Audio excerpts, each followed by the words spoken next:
শবে বরাতের ফজিলতকে যে অস্বীকার করে সে মুসলমান কিনা সেটা নিয়ে আমার সন্দেহ আছে। আর শবে বরাতের আমলকে যারা অস্বীকার করে, যারা বলে এটা সহিহ হাদিসে নেই, এরা হচ্ছে মূর্খ, গোমরাহ।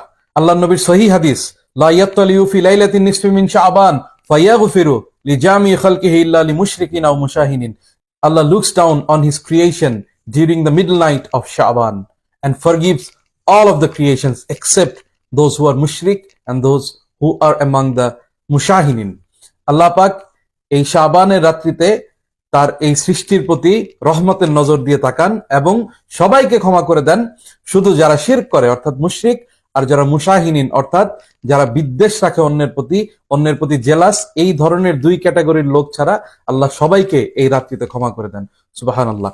কি পরিমাণ লোককে আল্লাহ ক্ষমা করে দেন? আকসারা মিন আদাদে শাআরে গানামি কলবে, বনি কলবের যতগুলো বকরি আছে, ওই বকরির গায়ে যতগুলো লোম আছে, এই লোমের সংখ্যার থেকেও বেশি সংখ্যার মানুষকে আল্লাহ এক রাত্রিতে ক্ষমা করে দেন। সুবহানাল্লাহ। আর এই রাত্রিতে আমাদেরকে কিছু আলেম নামক জাহেল তারা বলে যে আপনি এই রাত্রে ঘুমায় থাকলেও যা, ইবাদত করলেও তা, দেয়ার ইজ নো ডিফারেন্স। এদের থেকে আমাদেরকে সাবধান থাকতে হবে।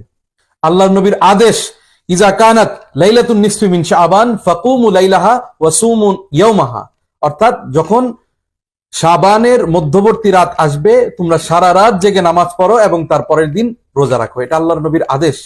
তো আপনি আল্লাহর নবীর আদেশকে কিভাবে অস্বীকার করবেন?